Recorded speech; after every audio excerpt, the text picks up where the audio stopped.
반갑습니다, 여러분. 11월 들어서 세 번째 맞는 일요일입니다. 다음 일요일이 추수감사 일요일이고요. Thanksgiving Sunday죠. 그리고 나면 금년은 11월 30일이 일요일인지라 11월의 마지막 날 일요일 보내고 12월이 됩니다. 시간 가는 거 보면 빨리 가죠.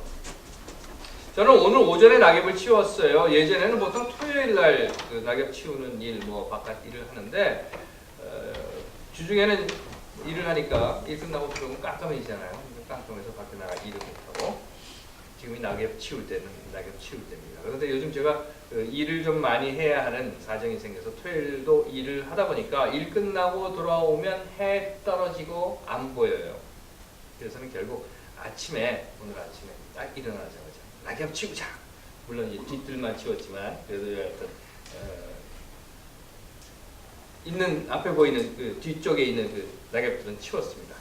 다음 주에 또 시간을 내 가지고 이제 앞에도 치워야 하는데 매번 낙엽을 치우다 보면요. 혹시 여러분들 기억나십니까? 이효석 씨의 그 낙엽을 태우며라는 이런 수필이 있었어요. 그 낙엽을 태우며라는 수필에서는 제목처럼 이효석 씨가 낙엽을 태워요. 태우면서 그 낙엽 타는 냄새를 맡고 뭐 이런 이야기가 나오는데 저는 같은 경우는 이제 태우지 못하죠. 아니 잘못 태우면 너무 불씨가 날려가지고 다 이제 불바다가 되어버릴까봐 그래서 태우지를 못하고 낙엽을 막 쓸어 모아가지고는 그거를 이 타퍼에다 잔뜩 담아서 끌고 저 뒤쪽 숲에다 갖다 이렇게 부어 놓습니다. 막 부어 놓는 거예요. 발로 막 차가지고 좀 평평하게 만들긴 하지만 그렇다 하더라도 낙엽을 갖다 이렇게 쏟아 놓으면 이렇게 불뚝 낙엽이 쌓여요. 그래서는 마치 무덤처럼 보입니다. 멀리서 낙엽이 이렇게 쌓여 있는 게. 그래서 저는 그걸 보면서 야 이건 낙엽 무덤이구나 그런 생각을 하기도 합니다. 사실 그렇죠. 봄부터 피기 시작해서 여름 내내 살다가 그 삶이 다해서 죽어서 떨어져 버린 그 나무잎들, 그 나무잎들의 무덤인데 그곳에 금년만 처음 갖다 놓은 것이 아니라 작년에도 재작년에도 그렇게 낙엽 무덤들을 수없이 갖다 만들어 놨어요. 근데 이 낙엽이라고 하는 것이요. 한 겨울만 지나고 나면 싹 다 깔아앉고 썩어서 없어져 버리고 말아요. 시간이라는 생각을 했습니다. 구약 성서에 보시면은요. 시편에 이런 이야기가 있어요. 주님 앞에서는 천년도 지나간 어제와 같고 밤의 한순간과도 같습니다. 주님께서 생명을 거두어 가시면 인생은 한순간의 꿈일 뿐 아침에 난 한쪽이 풀과 같이 사라져 갑니다. 푸른 아침에서 돋아나서 꽃을 피다가도 저녁에는 시들어서 말라버립니다. 우리의 연수가 70이요 강건하면 80이라도 그 연수의 자랑은 수고와 슬픔뿐이요 빠르게 지나가니 마치 날아가는 것 같습니다. 우리에게 우리의 날을 세는 법을 가르쳐 주셔서 지혜의 마음을 얻게 해 주십시오 하는 시편이 나옵니다. 기도할게요. 하나님 우리에게 우리의 날을 세는 법을 가르쳐 주시옵소서. 그를 통하여 지혜의 마음을 얻게 하여 주시옵소서. 아멘. 사도 바울이 있습니다. 그 사람이 고린도로 편지를 썼어요. 고린도 교회는 참 많은 문제를 가지고 있었는데 이런 이야기를 합니다. 사도 바울이 고린도로 편지를 쓰면서 여러분은 사람이 흔히 겪는 시련밖에 다른 시련을 당한 적이 없습니다. 하나님은 신실하십니다. 여러분이 감당할 수 있는 능력 이상으로 시련을 겪는 것을 하나님은 허락하지 않으십니다. 하나님께서는 시련과 함께 그것을 벗어날 길도 마련해 주셔서 여러분이 그 시련을 견뎌낼 수 있게 해 주십니다. 라고 이야기합니다.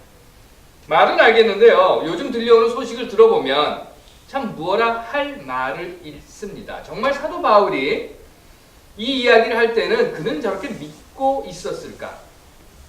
정말 우리들이 지금 당하고 있는 이런 일들은 우리뿐 아니라 그저 모든 사람들이 다 흔히 겪는 그런 시련 정도뿐이라고 생각을 했을까? 또 우리에게 당하고 있는 이 시련이라고 하는 것은 우리가 감당할 수 있는 능력 이상의 시련이 아니라 늘 하나님은 우리가 감당할 수 있는 만큼의 시련만을 허락한다고 정말 사도 바울은 믿고 있었을까? 더해서 하나님께서는 시련을 줄 때, 그 어려움을 닥치게 할 때 그것을 벗어나는 방법도 길도 함께 주신다고 믿고 이런 이야기를 했을까? 그런데 왜 대한민국은 OECD 국가 중에서 지난 2003년 이래 자살률 1위를 지금까지 보수하고 있고 돈 10만 원 봉투에 담아가지고 국밥이나 한 그릇 드십시오라고 써놓고 스스로 생명을 버리는 노인들이 늘어나는 이 세상은 계속되고 있습니다.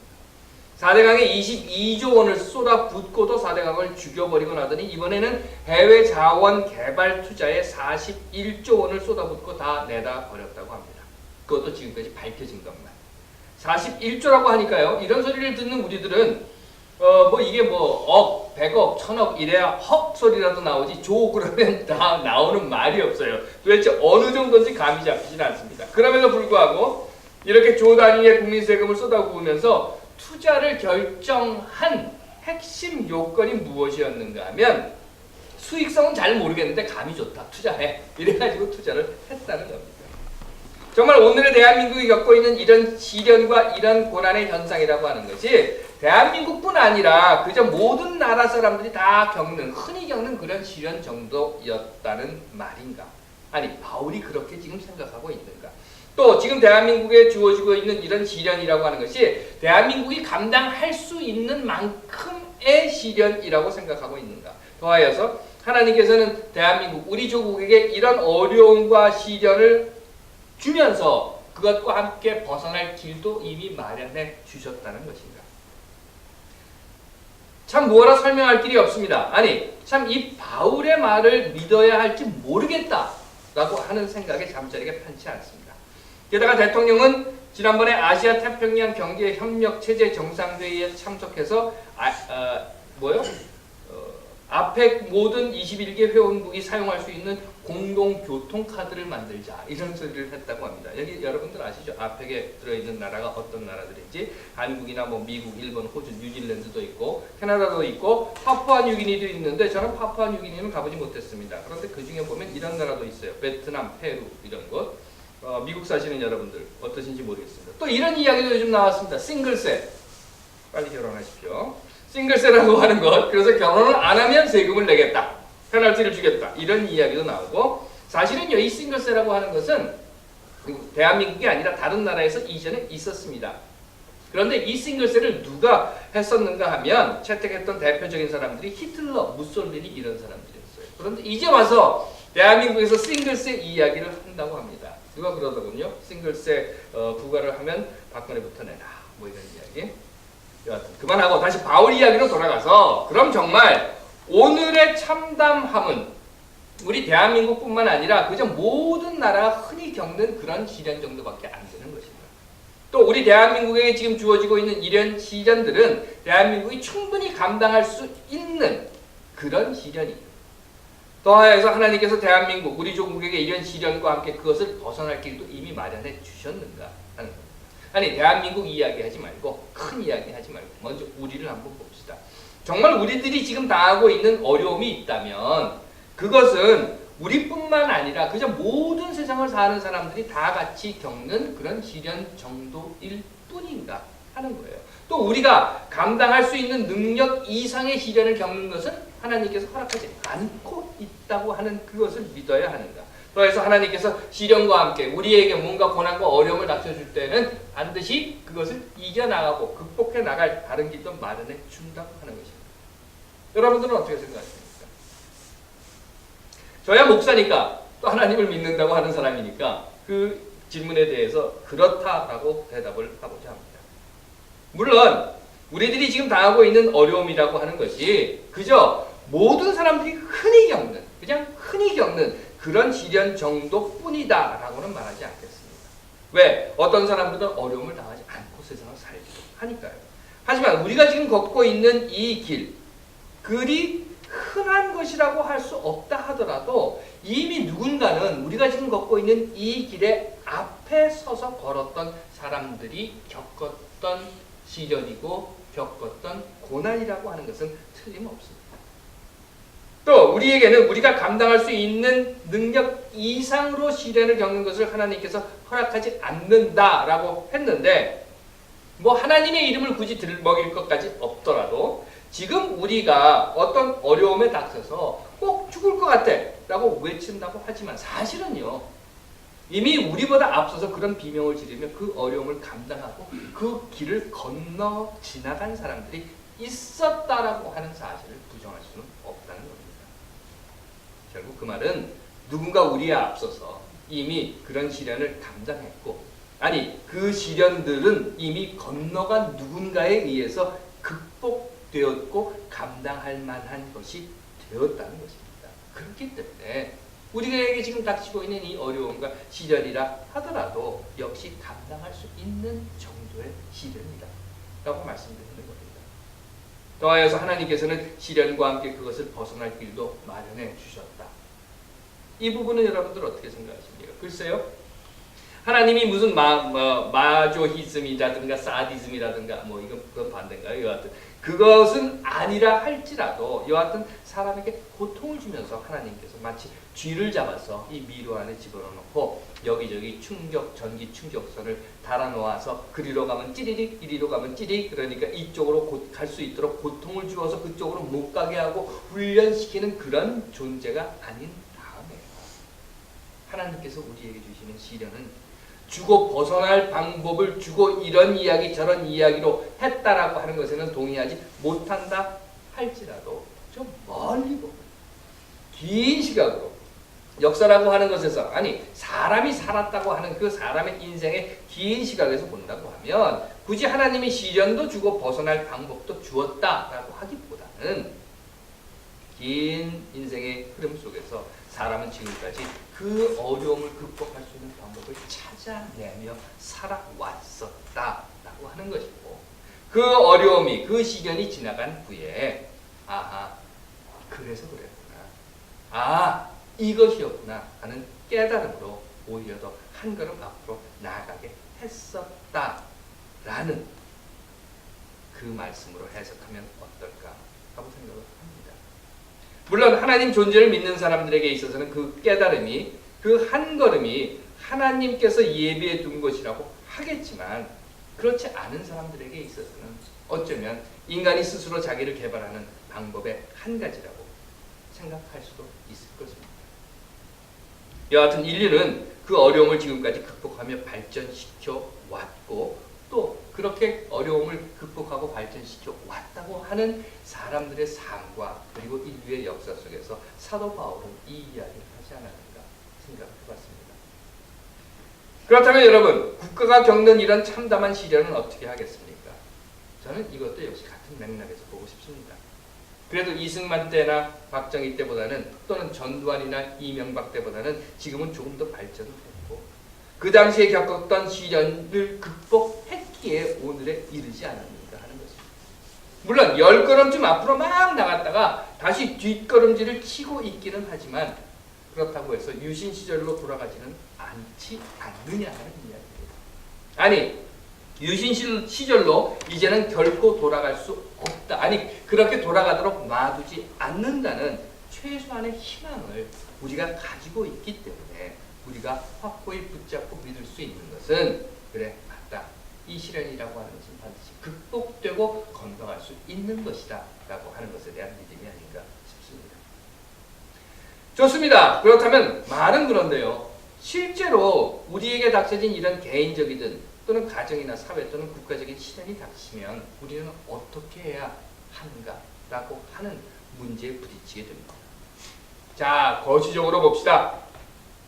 그러면 지금까지 다 겪고 오지 않았습니까? 그리고 그 시련을 겪으면서 더 나은 오늘을 만들지 않았습니까? 하고 말은 쉽게 할 수 있지만, 그러나 당장 내게 무언가 어려움이 닥치고 내게 당장 시련이라고 하는 것이 달려들어서 내 목을 이렇게 움켜쥐고 마치 죽을 듯이 달려든다면 어떻게 해야 할까 하는 것에 우리는 고민 안 할 수가 없는 것입니다. 글쎄요, 여러분들은 어떻게 하시는지 모르겠습니다. 하지만 저는 이런 말씀을 여러분들께 드리고 싶어요. 여러분들에게 닥치고 있는 무언가 어려운 일, 여러분들이 해결할 수 없다라고 생각하는, 여러분들에게 닥쳐오고 있는 고난이나 시련이 여러분들의 목을 움켜쥐고 그리고 어디로 끌고 들어가는 그 순간에 이것을 먼저 한번 여러분들 생각해 보십시오. 끝은 아니다. 이것이 끝은 아니다. 글쎄요, 죽을 것 같죠? 절망과 좌절, 암담함과 꽉 막힌, 그래서 전혀 출구가 보이지 않는 이 상황. 그러다 보니까 야 이거 정말 죽겠다, 차라리 죽는 게 낫겠다 하는 그런 생각이 들 수도 있을 것입니다. 그리고는 이건 끝이다 하고 포기하는 마음을 갖게 될 수도 있을 것입니다. 하지만 여러분 앞에서도 이미 말씀드린 것처럼 이것이 바로 고난에게 넘어지는 이유라고 저는 생각을 합니다. 이것이 끝이다라고 생각하는 순간에 우리는 우리에게 닥쳐지는 시련과 고난에 그냥 걸려 넘어져 버리고 마는 것입니다. 더 이상 아무것도 할 수 있는 것이 없다. 더 이상 남은 것이 없다. 더 이상 할 것도 갈 것도 없다. 해서 그냥 포기해버리고 마는. 하지만 분명히 알아야 할 것이 있습니다. 이미 제가 말씀드렸어요. 끝은 아니라는 겁니다. 아니, 끝은 없다라는 겁니다. 아니, 끝이라는 단어조차가 우리에게는 없다는 겁니다. 아니, 우리에게는 끝이라는 단어를 사용할 권한이 없다는 겁니다. 왜? 하나님께서 세상을 처음 시작하셨고 그리고 하나님이 그 세상의 끝을 다스리시는 분이기 때문에 우리에게는 세상의 시작과 끝에 대한 아무런 권한이 없다는 거죠. 더하여서 우리는 세상의 시작과 끝에 대해서 아무런 상관이 없다는 겁니다. 그러므로 끝이라고 하는 단어를 사용할 권한이 없는 것이며 우리에게 끝은 있을 수 없습니다. 아니, 더 정확히 말씀드릴까요? 우리에게 있어서 끝은 우리의 소관이 아닙니다. 예수는 영원히 산다고 가르쳐 주었어요. 영생이라고 하는 이야기를 합니다. 그 말은 우리가 영원히 산다고 하는 것인데 그렇다고 하면 우리의 이 몸이 썩지 않고 이 뼈가 없어지지 않고 이 머리가 새지 않고 뭐 그대로 이렇게 반짝반짝거리면서 산다. 그런 말은 아니라고 저는 생각합니다. 왜? 사람은 죽습니다. 그리고 그 몸은 썩고 뼈는 흙으로 돌아갑니다. 마치 낙엽을 긁어서 이렇게 낙엽 무덤을 잔뜩 쌓아놓으면 다음 해가 되면 그 낙엽 무덤들이 다 썩어서 평평해지는 것처럼 그렇게 다 죽고 맙니다. 그런데도 예수는 영원히 살 것이라고 합니다. 그건 뭡니까 여러분? 저는 이렇게 생각해요. 영생, 영원히 산다라고 하는 것은 우리의 이 몸이, 이 육신이, 이 뼈가, 이 눈이 그대로 영원히 산다는 것이 아니라 우리의 삶, 우리의 말이, 우리의 정신이, 우리가 살았었던 그 삶이, 우리가 살면서 들려주었던 그 말이, 우리가 보여주었던 우리 생활의 모습들이 영원히 살아있는 자들 속에서 살아간다고 하는 것입니다. 그 말은 비록 우리의 육신은 죽어 없어지고 흙으로 먼지로 돌아간다 하더라도 우리는 살아있는 자들 속에서 영원히 사는 것입니다. 여러분들의 다음 세대들, 또 그 다음 세대들, 또 그 다음 세대들을 통해서 우리는 영원히 살게 되는 것입니다. 이것이 영생이며 저는 끝이 없다라는 것으로 생각을 합니다. 그렇다면 여러분들 한번 이제 생각해 보십시오.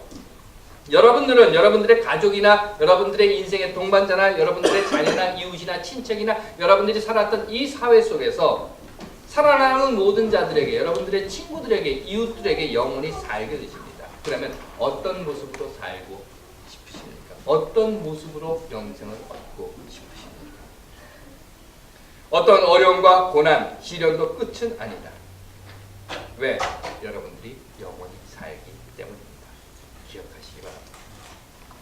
또한 나에게 닥친 시련이 있다면, 그 당장 닥친 시련이 있다면 그 어려움이 내 목을 낚아채서 마치 나를 죽일 듯이 달려든 그것을 향해서 우리는 목적을 세워야 합니다.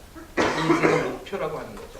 목표를 세우고 가는 길에 시련이 닥쳐와서 내 목을 낚아챈다 하더라도 그 목표와 그 방향을 잃지 마시라는 겁니다. 이것이 없다고 하면, 내가 어디로 가야 하는가 하는 그 목표가 없다고 하면 우리는 바로 가기는커녕 바로 서 있기도 힘듭니다. 어디로 갈 거야 라고 하고 그것을 바라보고 방향을 잃지 않을 때에 우리가 그것을 향해 갈 수 있고 우리가 끝이 아니라고 외칠 수 있지, 그 목표 지점이 흔들린다면 결국 방향을 잃게 되고 앞으로 가는지 뒤로 가는지 오른쪽으로 가는지 왼쪽으로 가는지 모르게 되고, 아무리 앞으로 갔다고 가봐야 뒤돌아보면 아무것도 남은 것이 없는 그런 모습이 되고 만다는 겁니다. 결국 시작이 어디이고 끝이 어딘지도 모르는 삶 속에서 그럼 바로 여기가 끝인가 보다 하는 생각을 해버리게 되고 만다는 겁니다. 그러므로 목표를 정해놔야 합니다. 흔들리지 않는 목표. 저기가 가는 곳이야. 저기가 끝이야. 아니, 저기가 내가 가야 하는 곳이야 라고 하는 겁니다. 하지만 그걸 너무 멀리 잡아놓으면 또 쉽게 포기하게 되고 맙니다. 안 보이기 때문에 그렇습니다. 저는 아침에 뒤뜰에 나가서 낙엽을 치우고자 했어요. 탁 나가보니까 그 뒤뜰에 낙엽이 쫙 깔려 있습니다. 숨이 헉 하고 막힙니다. 저걸 언제 다 치우냐. 그래서 저는 이런 생각을 했습니다. 오늘은 여기만 치우자. 요 뒤뜰만 치우자. 앞뜰은 나중에 치우자. 요 뒤뜰만 치우자. 그리고 여러분들 보신 것처럼 낙엽 막 부는 그 블로워 있지 않습니까? 바람으로 막 부는 거. 그거를 가지고 나갔어요. 나가서 막 붑니다. 막 불면 낙엽이 저쪽으로 쌓여요. 또 이쪽에서 막 불면 낙엽이 저쪽으로 쌓입니다. 또 거기서 막 불면 또 이쪽으로 쌓입니다. 그렇게 해서는 낙엽을 모으지 못해요. 한 방향으로 모으자. 이 부분은 이쪽으로 모으자 하면 몸을 돌려서 낙엽을 이쪽으로 모을 수 있도록 바람을 불어줍니다.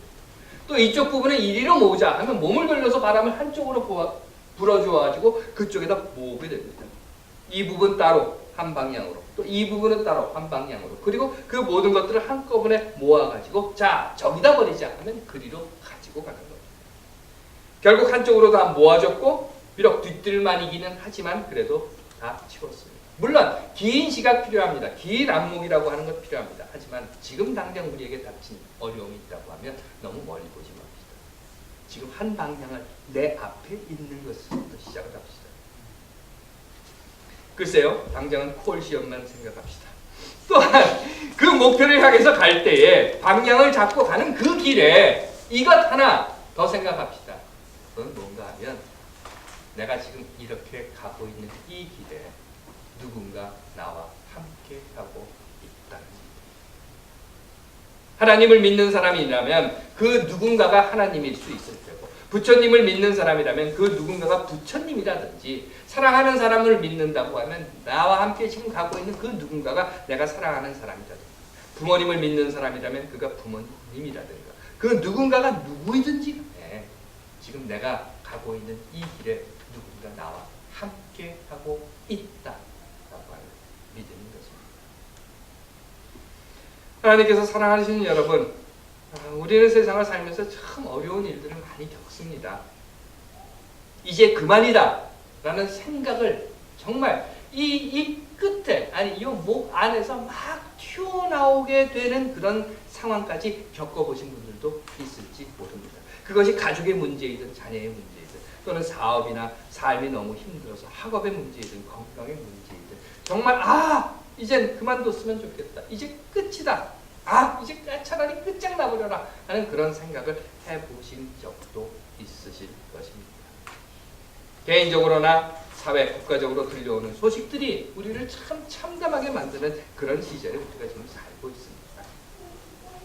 하지만 저는 분명히 아는 것이 있습니다. 그것은 가을이 깊어지고 겨울이 매서워질수록 봄이 점점 가까워지고 있다. 시련이 우리의 목을 졸라매면 맬수록 점점 더 우리가 이것을 극복하고 한 걸음 더 나아갈 수 있는 때가 가까워지고 있다는 거죠. 하나님께서 사랑하시는 여러분, 힘들고 어려운 세상에 오늘 우리가 삽니다. 하지만 오늘 한 걸음 더 내디딜 때, 한 걸음 더 내디딜 때 봄이 한 걸음 더 가까이 온다고 하는 것을 믿으시기 바랍니다. 오늘 한 걸음 더 내디딥시다. 기도하겠습니다. 하나님, 오늘 우리 힘든 세상에 삽니다. 하지만 반드시 하나님의 뜻이 이 땅 위에서 이루어지리라 믿습니다. 우리에게 믿음과 확신, 그리고 그 믿음과 확신을 지킬 수 있는 힘도 함께 주시옵소서. 아멘.